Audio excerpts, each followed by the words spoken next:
it's my feed down here. Hey, everybody. Hello. We are live. We are live. Happy Winephabet Street Monday. How is everybody today? You're doing well. We are. I had some technical difficulty, but we are good to go now. So we are really excited today. Debbie and I have a very special guest today. And Susanna Gold is the brand ambassador for Lugana. And as you know, this month is L, and we were like, yeah, let's get some Lugana wines. Right. So we're going to start with the video and then we'll do the introductions a little bit about each of us afterwards. So here we go.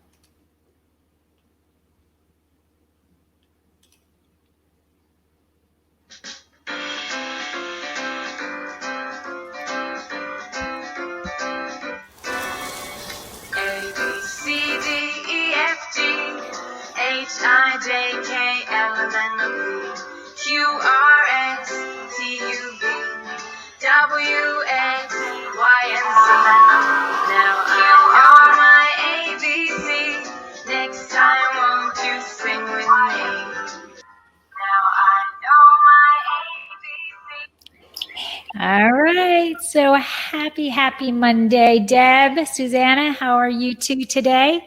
We're doing well. I'm good. Good. Doing very well. I love your alphabet song. Oh, thank you. We started with a different song and we kind of got in just a wee bit of trouble. Apparently Elmo has some copyrights. So. Got it. Yeah, that's understandable. Well, the ABC song is really fun and close to my heart because my son is in kindergarten, so I'm learning a lot about the ABC song in various ways. So it's fun to have it on a wine show too. How is that going with remote schooling? Like virtual or these days? How is that going? He does pretty well on remote school, as well as anybody can. We just started a few weeks ago, but I wasn't really sure what to expect, so I'm kind of pleased with how things have been going. So we'll see. Good. That's a positive. Taking a wait and see attitude, hopeful that things will get better, and we'll see what happens in January. All right. So I'm going to start off with, in case you don't know, if this is your first episode, I'm your co-host, Lori, and my husband and I own Dracena Wines in Paso Robles. I also write under the blog and do the podcast under Exploring the Wine Glass. I am WSET Level 2 certified, Someday certified, and I did graduate from UC Davis winemaking. And I am just happy to be here talking to my friends here about wine. So, Deb? I am Debbie Giaquindo. I'm a certified specialist of wine and a wine location specialist in Port and Champagne.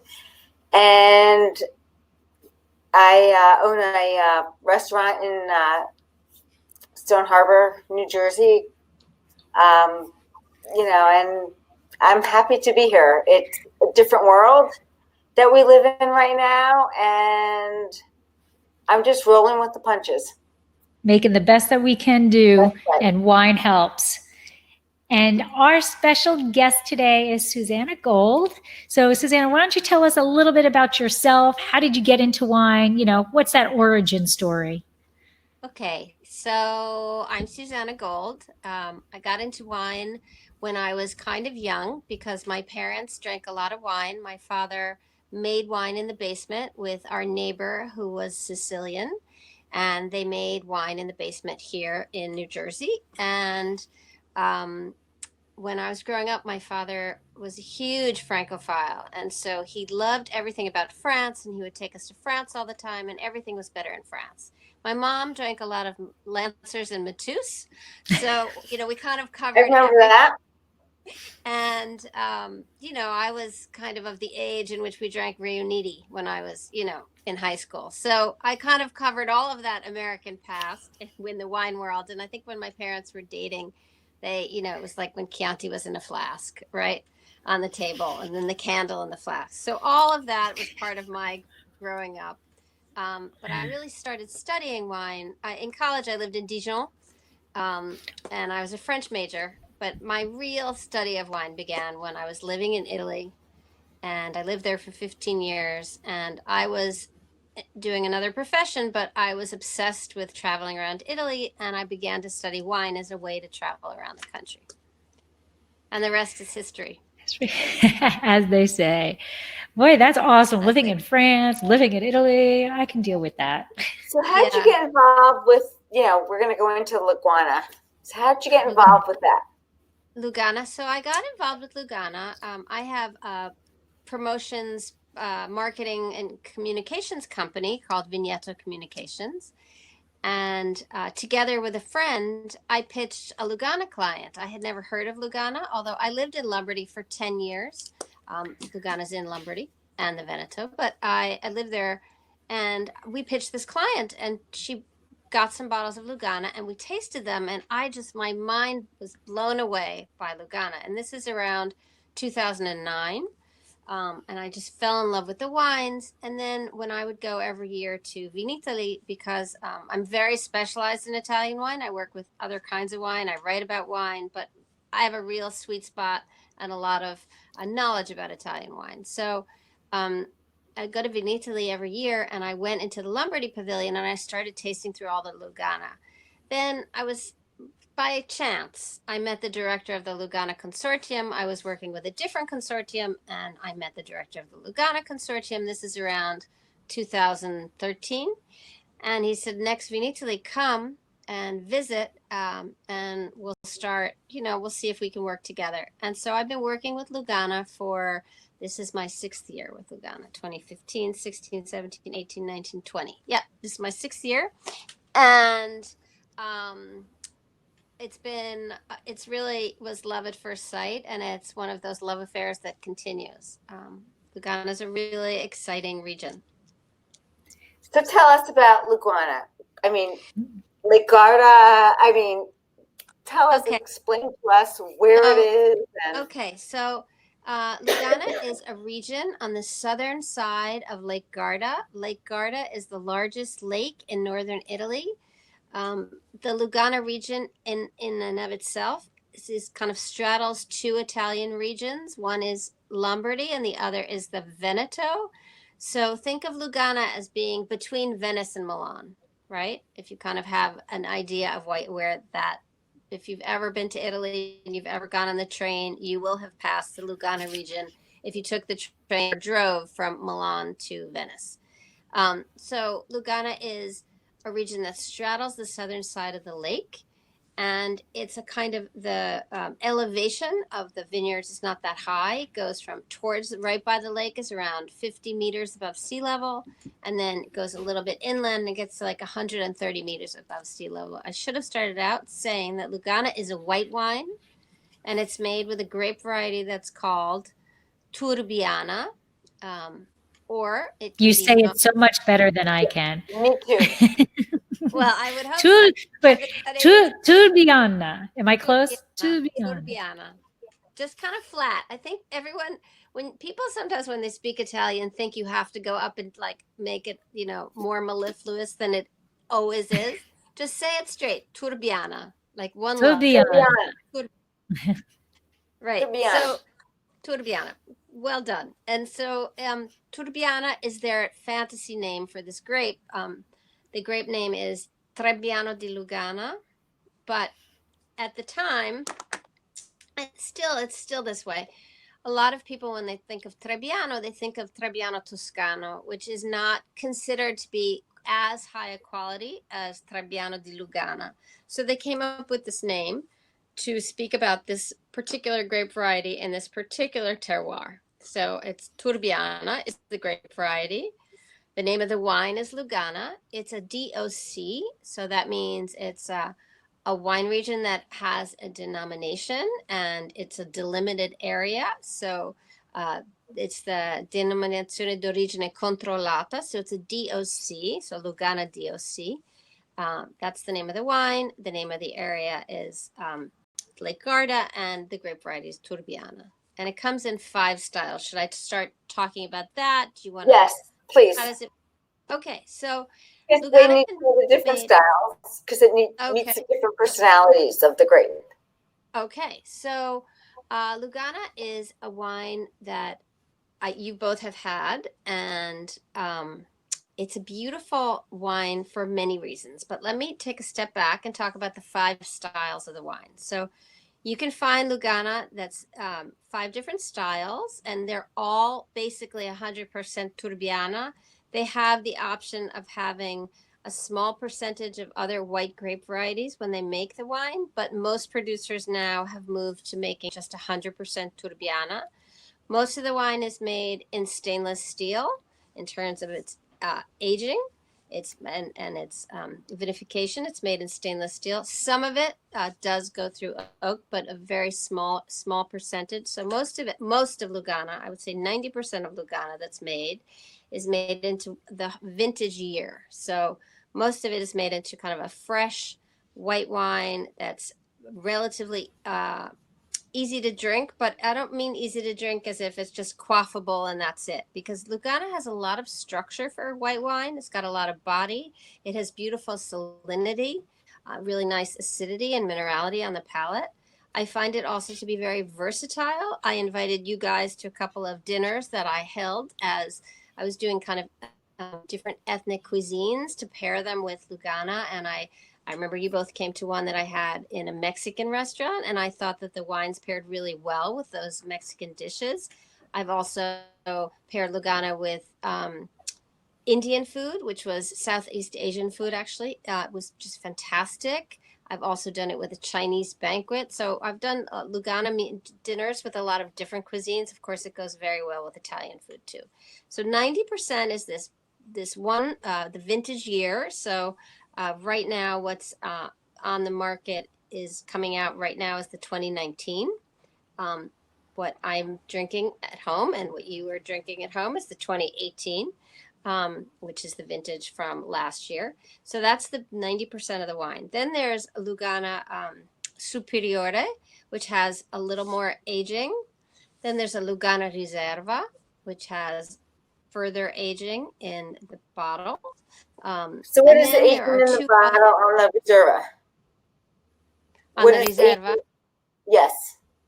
On the Reserva, it's 24 months. Okay.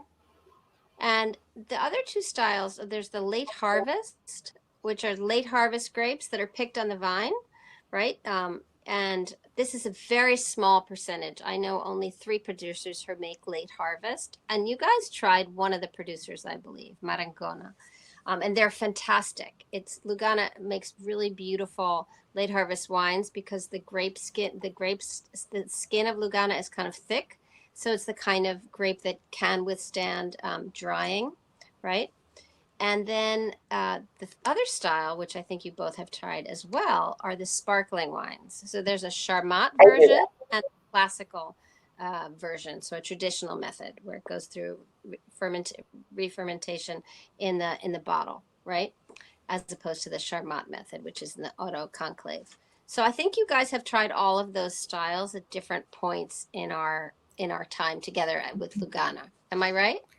I think I have tried every version, yeah, and I have not found one that I did not go, oh my God, this is really good. Like it's not even just like you said, it's not just a quaffable wine. When you sit down and you taste a Lugana across any of those 5 spectrums, there's complexity in these wines, and there's I think I was initially shocked because I was expecting a very light palate wine, and there it's got more body to it than what I had thought it would be in Right. a beautiful way. In a beautiful way. It's got a lot of viscosity on the palate and a lot of texture. I think it's kind of like it coats your palate, but in a positive way. It's not Right. oily, but it's a beautiful wine that has weight. It's a wine that, definitely you can have with some heartier foods. I mean, Debbie, you own a restaurant. I don't know Yeah. what you might pair Lugana with, apart from the things that we've tried together.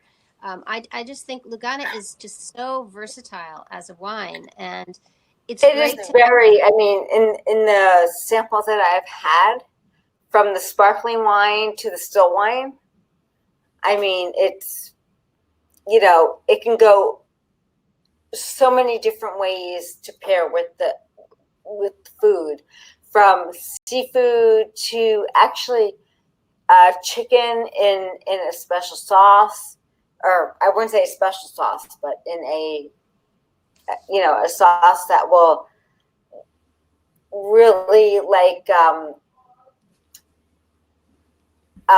put out the like a white wine sauce, or something like that. It's it really is good. Well, I'm going to share a pairing I had, Susanna, and I don't know if you're going to. I didn't know about this one, but it was beautiful. Tell me. Bacon wrapped dates. Oh, bacon wrap dates are so 70s. I love bacon wrap dates. So funny. That is so It funny. was so good, so I good. bet it was. I bet it was great. I mean, I could just imagine that kind of some Lugana has flintiness and smoke that can really pair well with dates, with bacon wrap dates. Was it covered in like balsamic vinegar too? It was like a dried balsamic. Like they had the balsamic on it, but then it went in the oven, so it was, Love it. Oh my God, you're yeah. making me want to ask my mom. Can you go do one of those? So I'll add to that, and we'll do bacon wrapped monkfish. That Oh. sounds That would go great. well. That sounds great.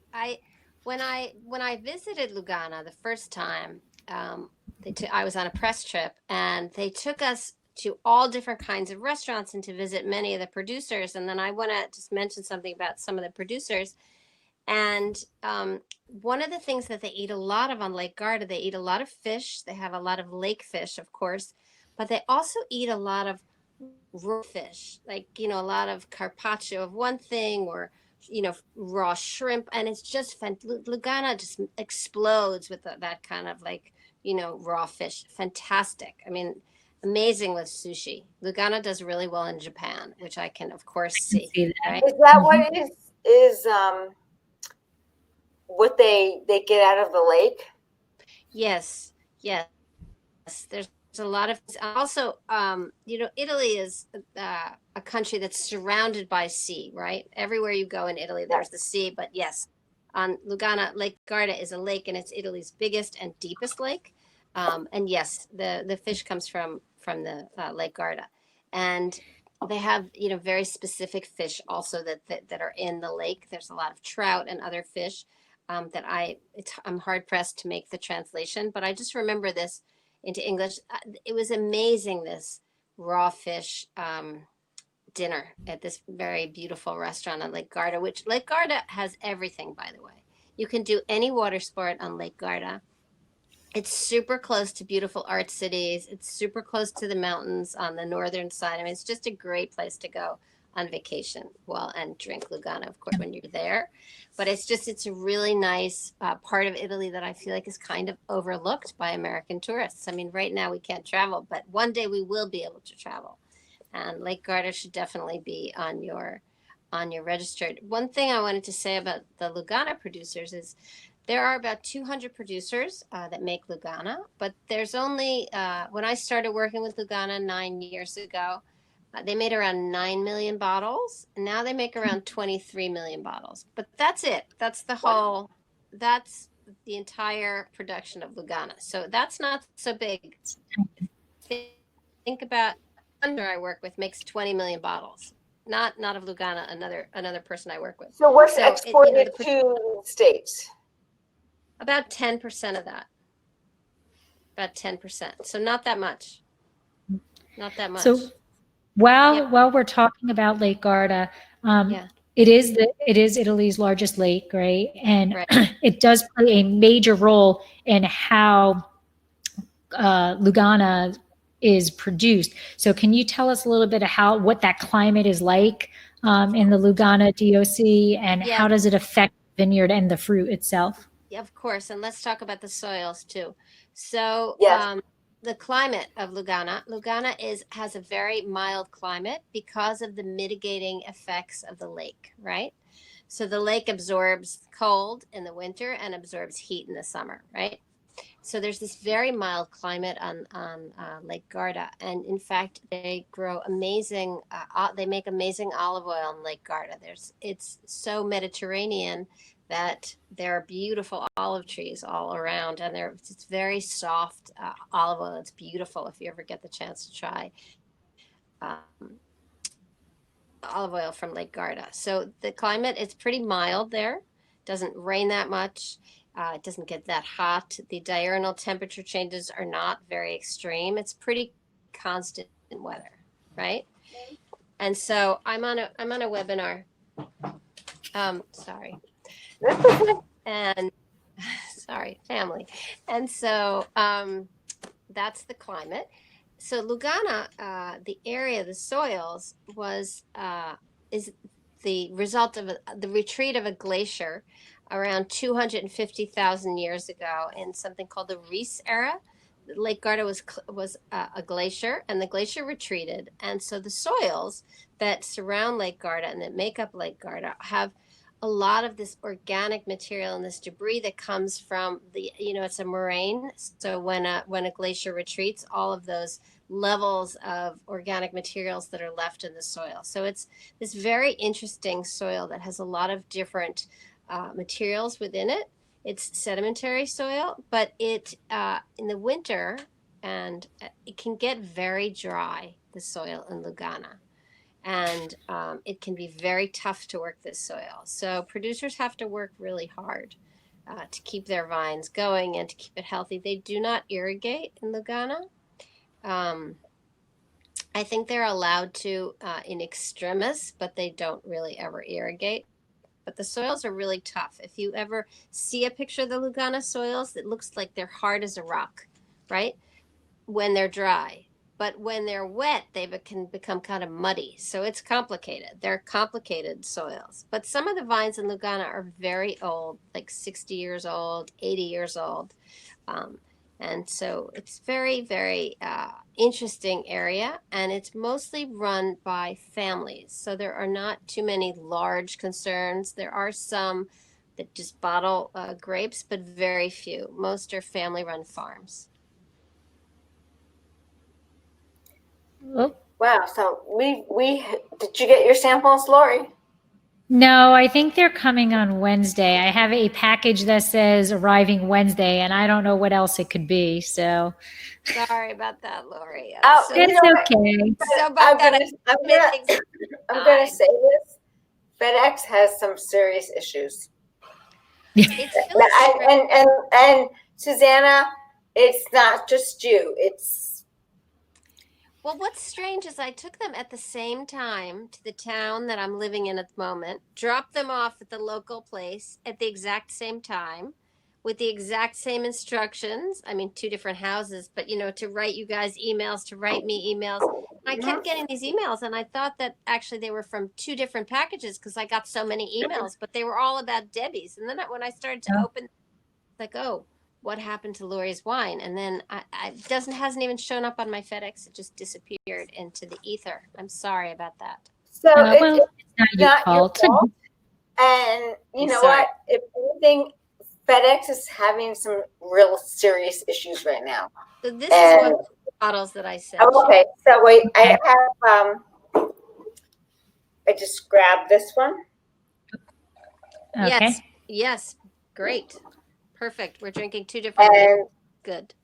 And I'll grab the other one because I think that's the one that you would just I just don't have the space in my yes. I had sent you a bottle of this Selva Capuzza wine also. Because I tried to send you each one of the same and then a different bottle. One. Yep. Okay, so Suzanne, can you hold your bottle up again and then tell us a little bit about that winery? Yes. So this producer is called Selva Capuzza. Can you see the bottle? I can see Selva. Okay. Selva is the name of the wine, and the producer's name is Selva Capuzza.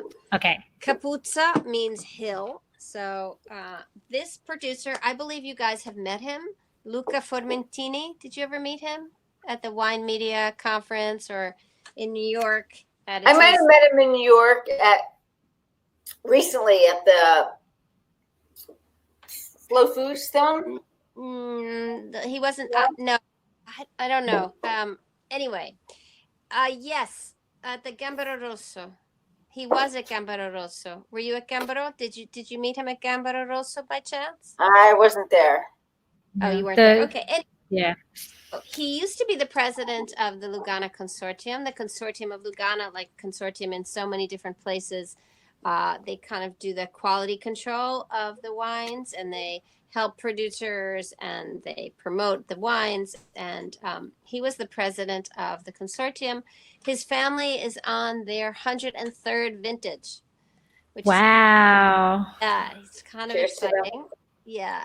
And he's a lovely guy. He runs the family winery now. And the winery has so much history behind it. We'll never get to talk about anything else if I keep going. So I love Luca. He's a really nice guy. He also is kind of an alternative musician. He likes to record the sound of silence walking around, and he plays strange instruments so he's just a really funky, fun guy. But he makes beautiful wines. And it is beautiful. It's smooth. It's crisp. It's very nice. Yeah, and they're very direct. His wines, I find, very minimal interventionist, right? Mm. And now that's the basic level that you're drinking? That's a bottle of that 90% of most of the Lugana wines? Okay. Yes. This is 2018, as I said. Sorry, I'm just enjoying the minerality. I'm just having that Lugana moment. Yeah, it's beautiful. So way to rub it in. Sorry. So sorry. I will send you a separate bottle separately too. Mia culpa, mia grandissima culpa. Sorry about that. Anyway, I got spaced out. What were we saying? I had asked, is that the bottle that you're drinking, is it the basic level, the 90%? Yes. What is Lugana? This is the 90%. 90% is the vintage year. So most Lugana you'll find is the year that was just released. And it's usually 100% Turbiana. So this is a very typical Lugana in terms of the salinity that I feel, kind of the acidity. It's citrusy. I get apple, like so many Italian white wines. I get a little bit of almond on the finish, that little kind of bitter note on the finish that I like. I also find Lugana very floral. I get kind of white blossoms like acacia flowers. What about you, Debbie? What do you think? I don't have I get the apple, the tree fruit and stuff. I'm not so much the floral. And are you drinking? But you're drinking a different one, Debbie? No, I'm drinking the Hold on. You're drinking Conchiglia from Chitari. This one. You're drinking Conchiglia from Chitari. Oh, yep. no. Yeah, and I get the minerality. That is beautiful. Do you get a lot of that sort of sapidity, salinity? I don't know which word. Yes, it just like it's like salty green salinity, and it's the salinity, and yes, I get that. I love that, and then it's actually beautiful. It makes me salivate, and it makes me want to eat something, right? Right. I found that with Lugana, you have a glass, and it's like, and then I want nuts, and then I want more, and then I want more, and then I want more. I can see nuts. I can see nuts going with that. Like, yes. Yeah, like because the great thing about Lugana is you can have Lugana as an aperitivo, so you can have it, having nuts or something at a table, just saying hi, chatting with friends. You can have Lugana with a first course. You can have Lugana with pizza. You can have Lugana with a second course. You can have a Lugana with dessert. You can kind of have Lugana all through your meal and different versions of Lugana or the same Lugana. I mean, I find But this is the same Lugana works really well beautiful. with different things. Isn't that beautiful? It is just beautiful. Yeah. So, Susanna, I don't know if I would have it with pizza. I don't think it would go with pizza, but it is beautiful. I would say scallops. I could have it with I scallops. can see it with scallops. Remember, I have a kindergartner, so pizza's kind of a Pizza mainstay.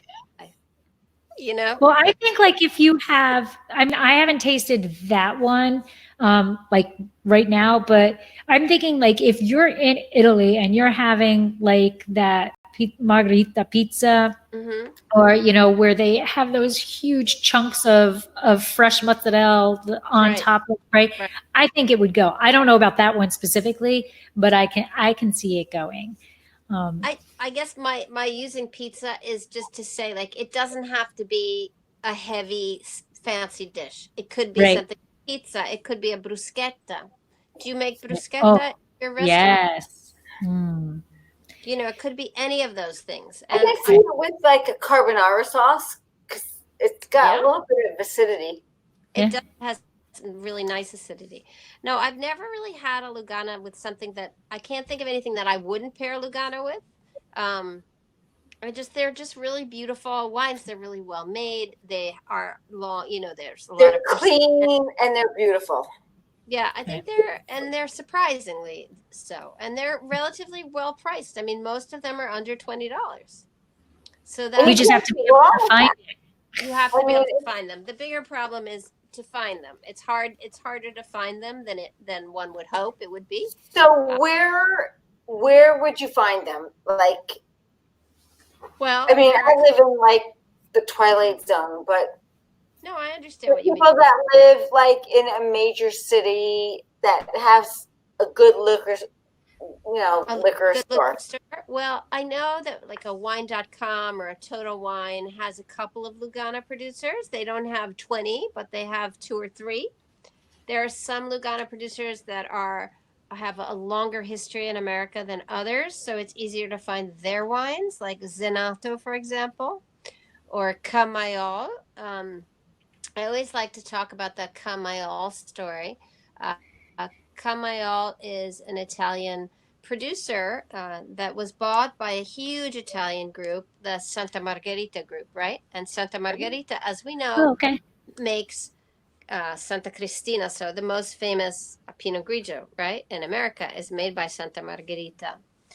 And the fact that they bought a company in Lugana showed to me how much they believe in Lugana as a white wine that can grow, right, and have a presence in America. Because as we know, Pinot Grigio took over the United States in terms of Italian white wines years ago. So I always think that's really interesting. And another wine producer that's really pretty famous for other wines who bought a Lugana some years ago is Allegrini. You probably know her for her Amarone, her Valpolicella. She also has a winery in Lugana, as does Zenato. So one of the things about Lugana is it's in 2 different regions, so Lombardy and the Veneto. Well, most of the vineyards are in the Lombard side, but a lot of the producers' headquarters are in the Veneto side.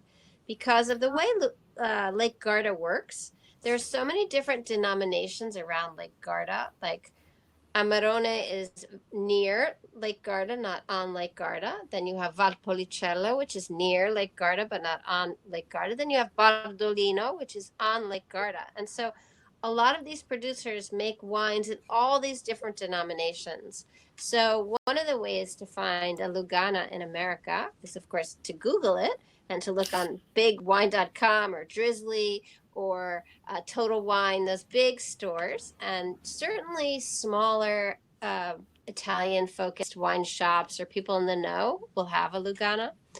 And think about some of the producers that you know that are big names in the Veneto. They probably make a Lugana too. So that's another way to think about how to find a Lugana if you can't, or you can call me and I will help you find a Lugana in your location, through Drizzly or other things. But I would love there to be more Lugana. And in the 6 years that I have worked with them, it's such a bummer because of COVID, because right before COVID kind of hit the United States, I did a few shows for Lugana with slow wine around America. And there was so much interest in Lugana. I couldn't believe it. Just producer after producer, importer after importer came up to me asking to find a Lugana that was free to come into the US market. So it's a wine that people are much more aware of now. And there's a lot of interest in it. So I think Lugana has a beautiful future in the United States. It's just, slow building up because of different challenges, but not because of anything about the wine. I mean, the wine, I think, is just amazing. And so easy to pronounce, Lugana, right? Lugana. So where is it distributed? I mean, East Coast, West Coast? Is it both? East easily, Coast, some places within the center of the country. A little bit. It depends on where different producers find an importer, unless it's a big producer like Zenato who works with Winebow, and they're everywhere, right? Okay. So it depends on the producer and who their importer is and what the reach is of that particular importer. So you were talking about how there's so much to do on Lake Garda and all of that stuff. So like they can wine taste during, the day, they can sail or stand up paddleboard, do all that stuff. But actually, how does somebody get to Lugana? Like, where would you recommend flying into? Okay. And then how do you travel to Great there? question. So you can either fly into Verona, which is in the Veneto. You can fly into Verona. You could fly into Venice. You can fly into Milan. You can fly into Bergamo. And those are all different cities in northern Italy where you can fly into.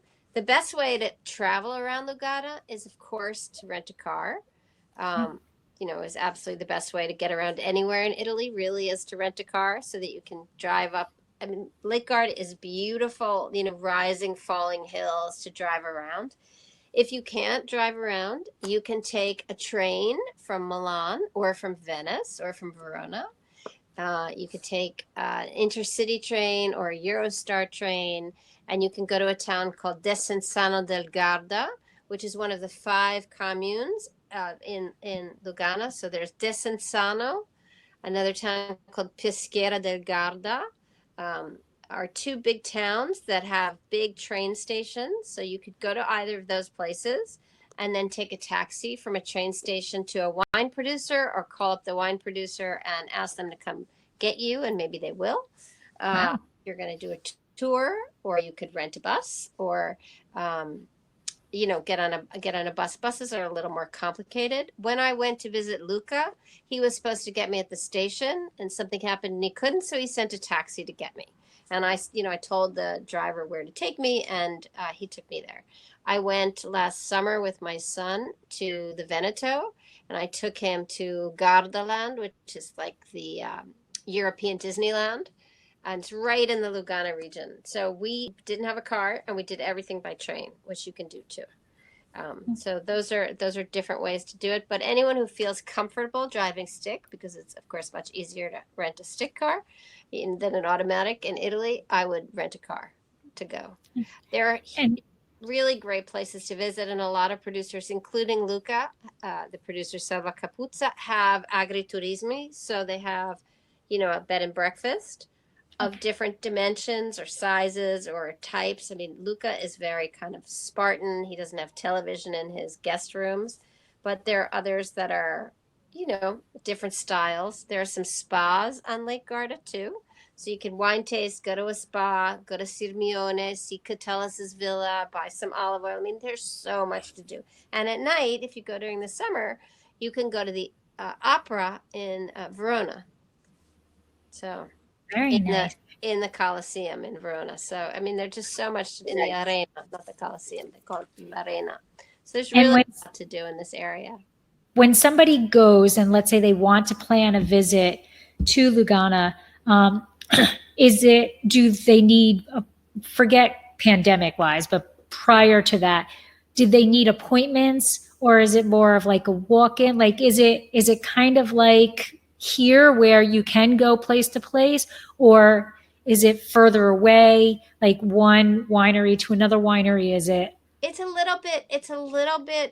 not quite the same as if like you're in Napa and driving down and you stop at one after another, just because the wineries are smaller. Not everybody has the same size tasting room. Okay. So I would think a good thing to do would be to call ahead and find out, do I need a reservation? Do I not need a reservation? How far away are you from the train station or from this other winery? And probably the best thing to do would be to go to Lake Garda for a week and kind of organize maybe a wine tasting or two during the days that you're there, and other activities during the days that you're there too. Because of course they're more leisurely than we are. You know, it's not like let's power through. Although when I was there on a press trip, of course we did 2 million things in 3 days. But you know how press trips are, right? Can we talk about the different styles of the wine that they produce? I mean, we have dry, we have Oh, we sparkling, we have did that before, right? The Reserva, the sparkling. yeah. Yes. Can we talk about the different,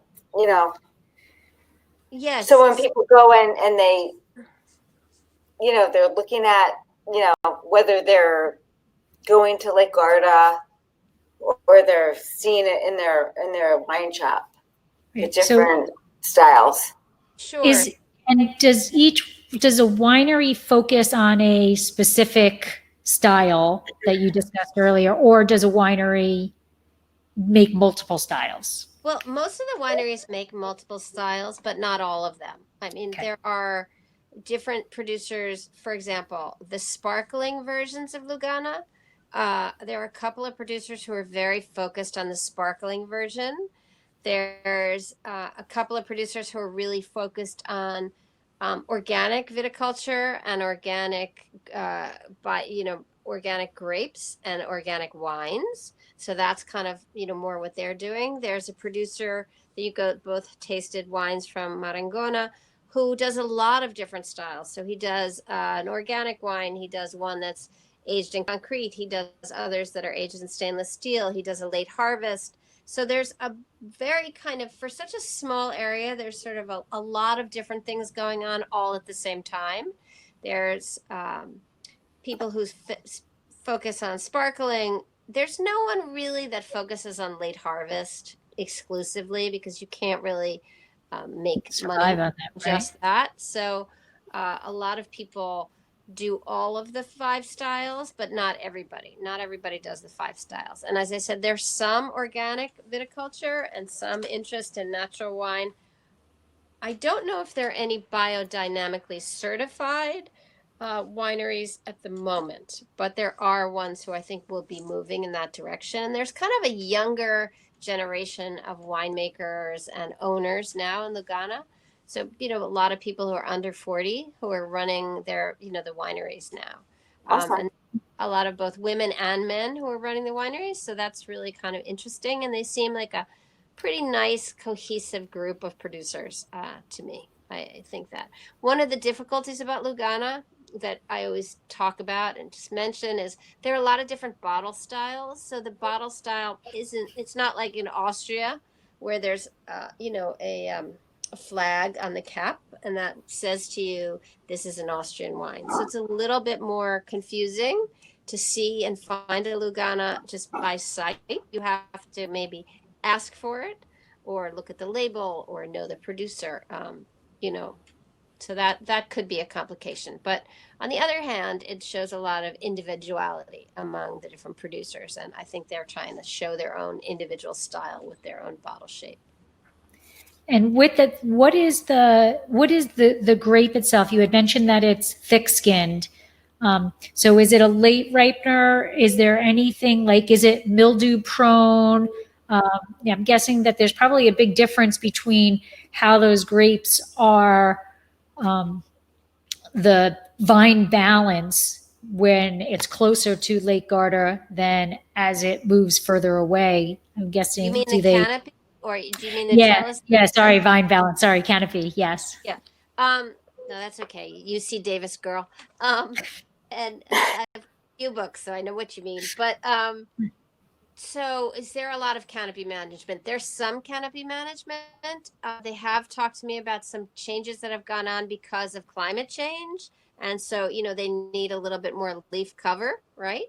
Okay. And sometimes they've talked to me about doing green harvesting because, somebody might want more sunshine than they're getting. So there's kind of a lot of different things going on. They're very close to the lake, but there's a lot of wind from the lake, so that cleans a lot of the, potential parasites or disease. Whenever they talk about Lugana, they never talk to me that often about vine disease. It's not like there's one vine disease that's attacking, like Pierce's disease. There's not one vine disease that's really problematic for Lugana as a grape. I didn't mention this before, but Lugana is genetically identical to Verdicchio, right? The grape from Le Marche. Of course, it tastes a little bit different because of the terroir where it grows, right? But genetically, they've been going back and forth about this for decades now. But they've come out. The grape authorities have come out on the side that Verdicchio and Lugana are Turiana are the same grape variety. They're biotypes of one another. And when you think about the way Verdicchio is, and how everyone says Verdicchio is one of the only Italian white wines that can age, I think it just also underlines that Lugana is a wine that can age as well. And that's one of the things I always like to talk about Lugana too, because Lugana is a grape wine that can age. So that's something to think about just in terms of Lugana. So if you find in a store a Lugana that's a little bit older, it doesn't mean that it's a closeout wine and it's not good. It's actually probably fantastic, right? Because the person who bought the wines may not know that Lugana is such a beautiful wine that ages. So did I answer your canopy question? Yes, you did. Okay. Yes. I just wanted to get in that thing about the length of the age worthiness of Lugana, because it's something that I've been trying to show for a while, and it's So there's a point there that you mentioned that in the liquor store, when you see a Lugana wine, the store might not realize what they have. Right. And you what they have, so buy it up. And it's going to be great. It's going to be, it's going to be a good addition to whatever you're drinking. Absolutely. Of course, everything depends on how things are stored, as you know better than I. So, I can't guarantee every bottle of Lugana how it's stored wherever it is, but Lugana really, as it ages. You go into a liquor store and you're in the Italian wine section, and like for me, where I'm at right now, I'll go into the Italian wine section, and if I see something that's, I know it's good, I'm going to snag it. Right. But not everybody's going to realize, oh my God, Lugana. Oh my God, I got to grab that. Right. So, Susanna, because it's good. We have two questions from people who are watching. Karen was asking, you had mentioned that right by the lake, it's about 50 meters above sea level. Yeah. But as it goes away, she said that she was on Lake Garda last summer, but she was in Switzerland and the vines were extremely steep. What's it like on the other side, Right. So that was a different lake though, right? That's not Lake Garda. It's not in Switzerland. The lake that she's talking about is Lake Geneva, not Lake Garda. And I know just where she's talking about. She's talking about the vines by Montreux and Vevey, and it's just gloriously beautiful, but it's not the same lake. So Lake Garda is only in Italy. Lake Geneva is in Switzerland, right? Yeah. So those are not steep in Lugana. No. It's not steep at all, correct? She's talking about, because this is totally flat. Okay. This is totally flat. It's 50 meters. It's right by the lake. Like, I don't have a picture that I can just kind of blast up into the podcast. you had said, I think you had said in one of the presentations that was Right. like it only goes up to like 1,000, right? Like No, it only goes up to 130 meters. 130. Oh, Yeah, what is? Oh, I it's can't do the transfer. Right, yeah, no, 130 meters. it's Okay. yeah, it's only 130 meters, so it's not very high. Not Okay. very high. It's So nothing. Michael wants to know how long that it can age. How long can it age? Well, I've had Lugana that's 10 years old, but right now the Lugana Consortium is celebrating its 30th anniversary. And they're doing tomorrow, actually. I wish I were in Italy to do this. Oh. They're doing tastings of Lugana back to 1995. Wow. So, Oh, wow. isn't that exciting? So, that's a 25-year-old Lugana. The thing about Lugana is that since they don't make that much Lugana, for years they were just very focused on this 90% of the wine, which is the vintage year that they were trying to sell through. So people didn't necessarily put aside some of the wine to, make it into the library, to hold it back, to see how it would be, until it could age. But now that people understand how wonderful Lugana is, they realize what they have. And some people did hold back, some bottles of wine, but they don't have so many. I was just talking to the consortio director today saying, like, I wish I was at that tasting. And he said, I don't have bottles. Otherwise I could send them to you, but I don't have them. So that's kind of exciting. So to answer Michael's specific question, so tomorrow they're going to do some tastings of Lugana that's 25 years old. I don't think you're going to find Lugana that's 25 years old in the United States, but I definitely think that Lugana, a 10-year-old Lugana, would be fantastic. That's awesome. 25 years. Yeah. I would love to be at that tasting. Oh my God, me too. I want to be a fly on Me the wall three. and just hear what they have to say, Just to see the differences on the different years. Absolutely. I mean, I think. And I'm curious, is the really coloring, the aging? Yeah. Color has it aged? I haven't ever really seen. Actually, that's not true. So I had a bottle of a wine that was a 2014, a little while ago, and it had oxidized a little bit, but it was fantastic. It was delicious, even though it did have a little bit of that kind of golden color. It depends on your palate and what you. I mean, I like sherry. I like sherry. I like some of that. I like old Viura, from Spanish wine that has some of that. So it's a little bit, it depends on what you actually, on your own specific palate. But most Lugana does not become oxidized. It's, this beautiful, lemon, yellow, lemon, gold, color that you'll see. Now, Suzanne, you talked about the one wine that you had, but I want to hear about the other winery you had two. Do you have two? I don't With have you? two, but Debbie has another one. I have two. It's Chitari is the other winery that she has. Okay.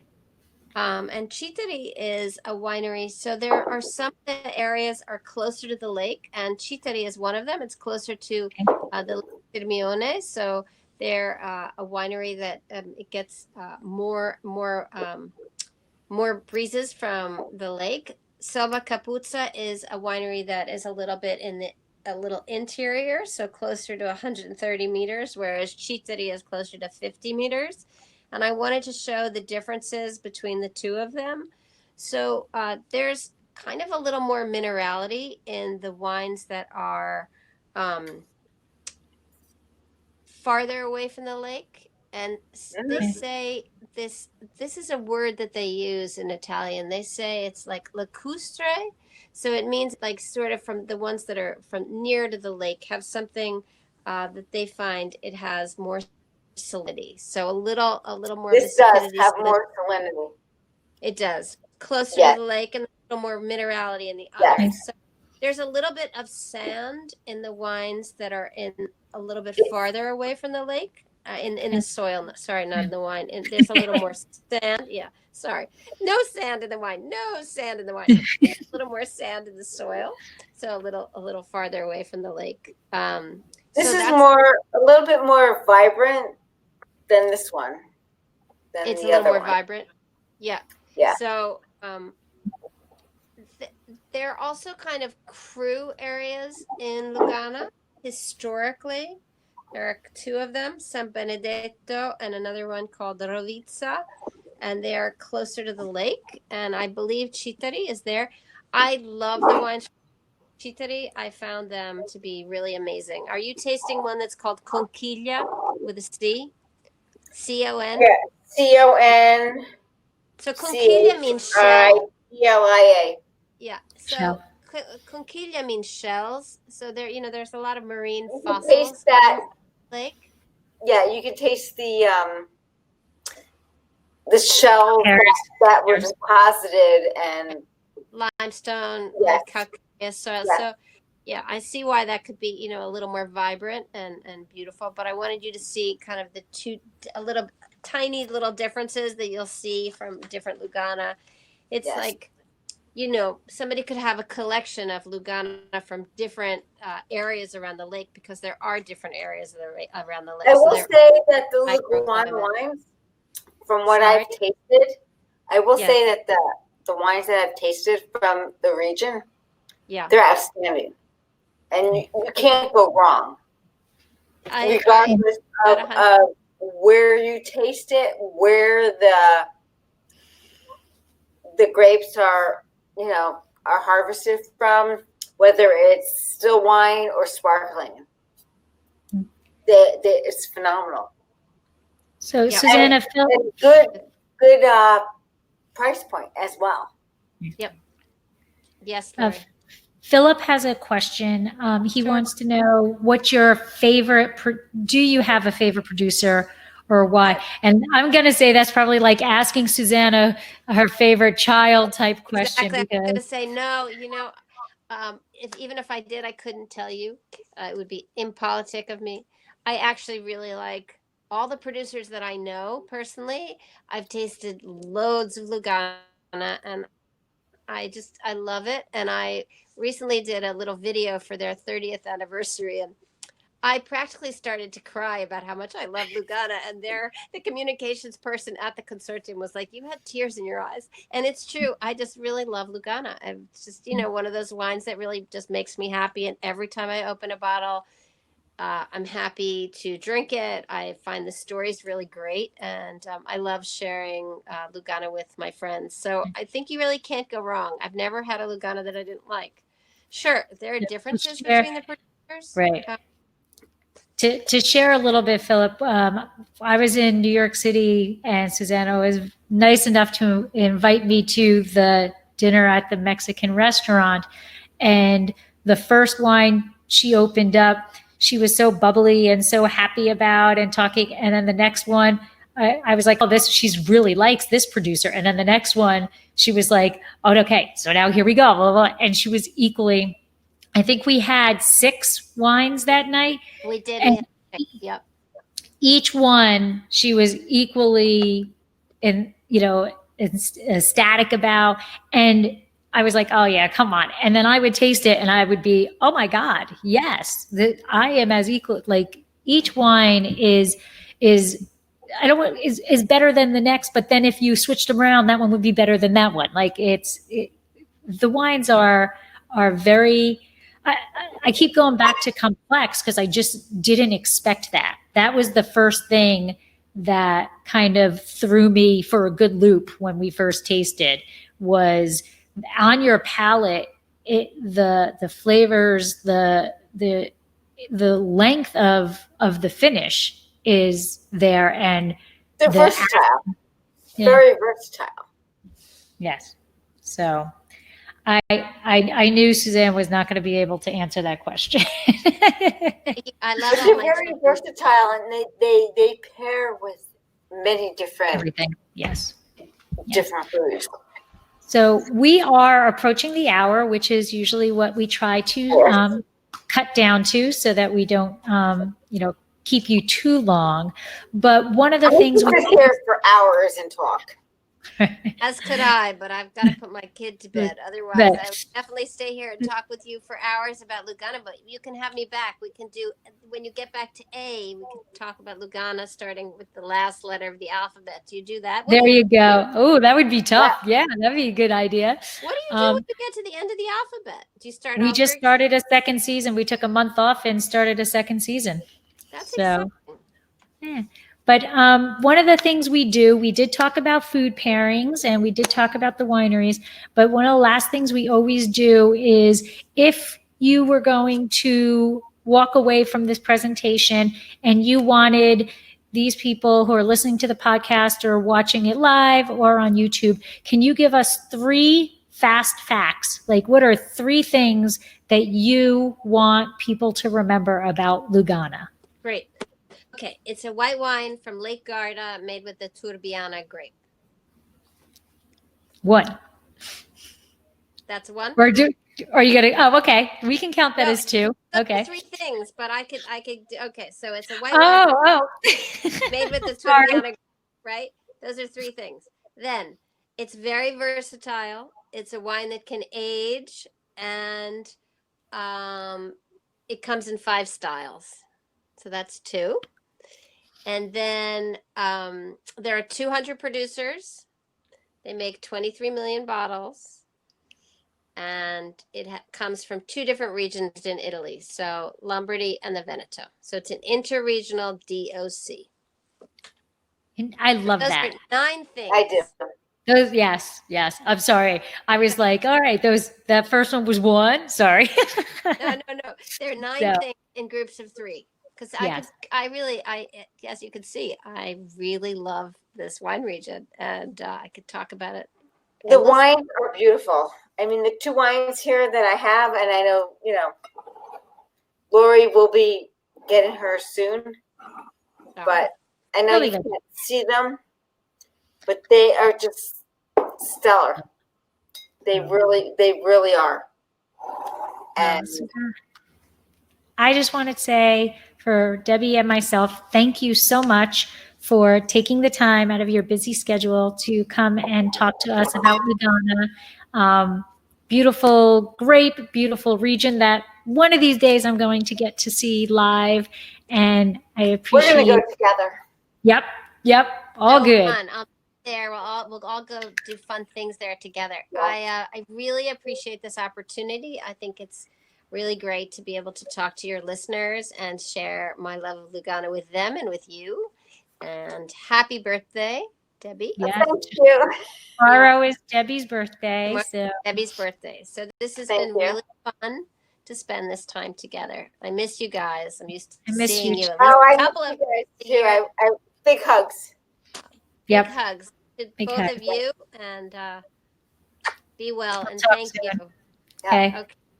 Bye. Kick me off because I don't know that I know how to get off. So don't worry, I'll get you off. Bye, you guys. Bye.